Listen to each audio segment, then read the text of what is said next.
Hey Scott, it's Taki. Just walking through Milano on my way back from early morning walk. Couple of thoughts, and I think I'll record a proper flash out answer in a little bit. But right now, here's the big thing. It comes down to leadership, and a big part of leadership in the coaching world comes down to framing. You can get away with anything if you frame it right up front. It's way easier to frame. Like 2 drops of framing is way better than a ton of reframing after the fact, after the horse is bolted. So here's the good news. You're in a perfect place to do some framing. Every now and again I have to do an arm change because I'm weak. That's what I'm trying to say. Okay, so here's the thing. How do you turn it into more of a coaching program, less of a Scott show? And number 2, how do you reframe them so they don't ask stuff that you want to have in your boardroom program? So I think both of those come down to this framing piece. Number 1, how do you turn it more into a coaching program? Set the agenda and theme. Right now, it sounds like you're doing a lot of, hey, what do you need? Let me help you with that. And they're driving the agenda, which is awesome. It's nice. It's easy. But there's got to be a place, like you've started to do with your recorded content, there's got to be a place for you to go, hey, this is where you guys are at. This is where you guys all want to go. Let me show you the path. First thing we're going to do is we're going to do this. Second thing, we're going to do that. And third thing, we're going to go over there. That's the quickest way that me, in my years of experience, have seen to get people like you to the there you want to get to. Is that cool? To do that, we're going to have really rigorous focus on 3 things: sales process, lead generation, and whatever the third thing that you want to talk about is. And so for the next 6 months, that's what we're going to be focused on. Or for this 12 months, that's what we're going to focus on. Thing 1, thing 2, thing 3. Notably, not thing 4, 5, and 6 that they want to talk about that's in your boardroom program. Cool?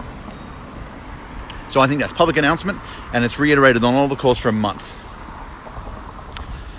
Then, you'll say, from time to time, questions will come up, which are about, boardroomy stuff, whatever that is. When you have questions like that, what I'm going to do is I'm going to give you I'll give you kind of a high level answer, but I don't want those questions to distract from the in the trenches pipeline stuff that's going to put money in the bank right now. And so to help you guys better and to kind of help you grow better, we're going to split the kinds of questions by the kinds of people. If you're the CEO, C-level exec, and you want to talk to me about scaling stuff, I'm really happy to do it. We've got a format, a forum for that. It's called Boardroom. And if you're, so anyone in the world can ask me about sales and sales process and lead generation and pipeline management and value stacking. I don't know your stuff, Scott, but I'm making this up. Anyone can ask me about that.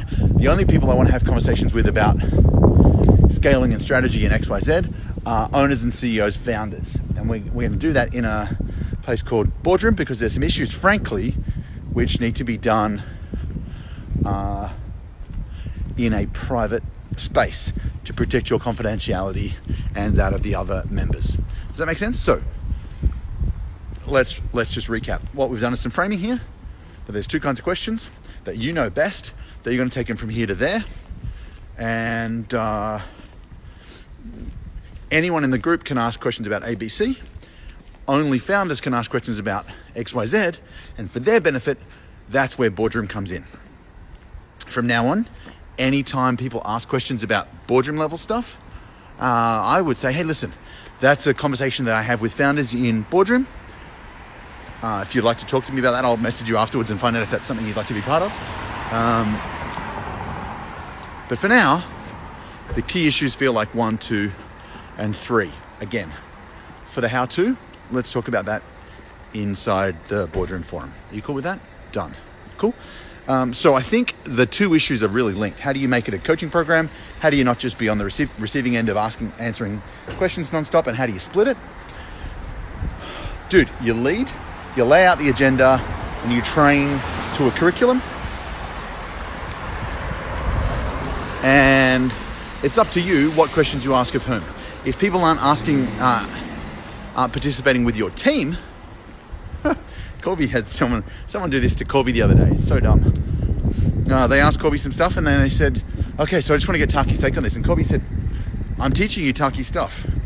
What do you think? I didn't come up with this stuff. I'm teaching you Taki's system.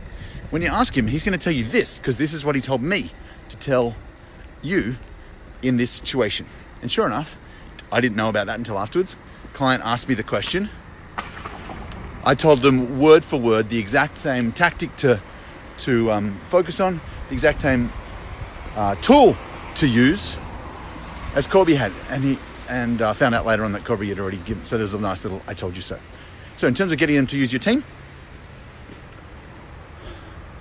I would theme your Q&A calls, and this will help you put a tighter container around what you talk about and what you don't.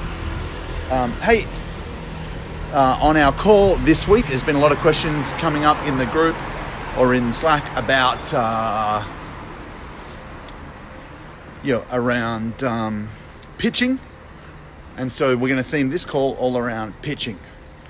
Bring your pitch-related questions. Done. If they are super worried about it, have them pre-submit their questions. Have your team look through them and suggest answers. Show the answers to you. You tweak, and they can come back and say, "Hey, so we've looked at your questions, and we've briefed. We've kind of talked about this as a team, and Scott's briefed us. This is our game plan." Is that cool, dude? Hope this helps. All I'm trying to say, brother, lead the way, set the rules, they will follow. In the absence of leadership, people will try to take control. If you can get, but the moment they feel comfortable with your leadership, and I don't mean kind of Scott's leadership, but kind of the program's leadership, they will just trust the process and do exactly what you say. All right? That's probably enough for me. I'm waffling a little bit. 7 minutes, it was meant to be 3. Hopefully that's helpful.